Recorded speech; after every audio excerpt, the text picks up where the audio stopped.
bago tayo sa estudyante niyan. Bakit inamin mo kanina na ang may pangalan sa pangalang descriptive name na Catholic, si Santo Ignacio, sabi mo kanina. Ngayon, tinanong kita, sino may sabi niyan, ngayon, binawi mo rin na hindi pala pinangalanan yun. Wala akong binawi. Mr. Quezon, wala akong binawi. Wala akong binawi. Hindi mo lang maintindihan yung sagot ko. Diba? Sinabi ko kanina, hindi nga pinangalanan. Pero yung word na Catholic, ginamit na po sa 1st, 2nd, and 3rd century by a profession of the creed. Yan po yung point ko po eh. Okay. Hindi nyo maintindihan yung sagot ko eh. So, yung term na ginamit doon sa creed, yan yung description ng iglesyang itinatag ng Panginoong Jesucristo. Yan po yung punto doon. And officially adopted as name, yung tinatawag na One Holy Catholic and Apostolic Church, kasi nandyan ang dami-dami na po mga squatters eh. So, yan na po yun. One Holy Catholic and Apostolic Church. Wala pa akong binawi ha.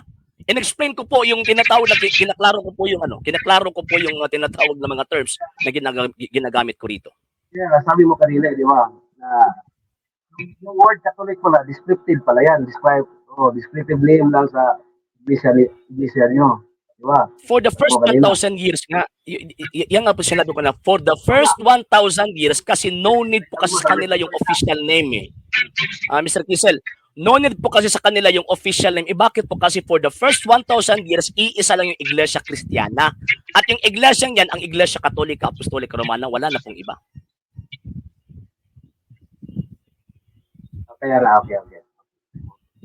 Sinong may sabi ni San Ignacio doon sa kanila na ito ay pangalang Catholic descriptive name? Sinong may sabi sa kanya yan?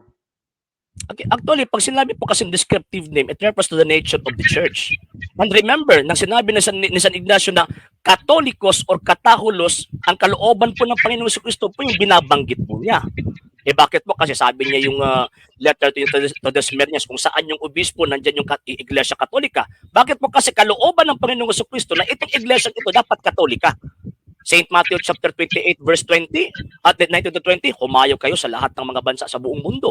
Romans chapter 1 verse 7 to 8, ang iglesyang ito lumaganap sa buong mundo. So ibig sabihin, for the first century AD, yung essence ng pagkakatoliko na binanggit ni St. Ignatius, siya lang yung gumawa ng formula, pero ang esensya ng doktrina, esensya ng tinatawag na pangalang ito, nandyan na po sa Biblia at sinabi ito ng mga apostol. Next question.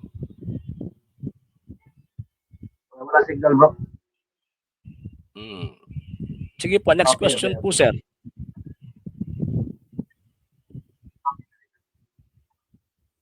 Mali kong tanong, bro, kasi hindi mo nasagot, bro. Sino nga nagsabi sa kanya, bro, na that name is descriptive name?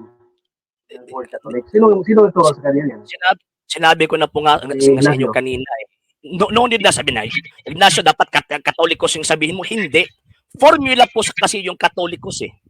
Na nagre-refer sa objective ni Kristo at ng mga apostol na ipalaganap sa buong mundo. So ibig sabihin, ang ginawa lang po niya, formula na ito, katanggelitay in holo to cosmo, Romans chapter 1 verse 7 to 8. So katahulos or Katolikos. So, siya po yung unang gumamit ng term, pinakaunang gumamit ng term na tumutukoy po siya sa kalooban ni Kristo at saka yung ginawa ng mga apostol na dapat ang iglesia laganap sa buong mundo.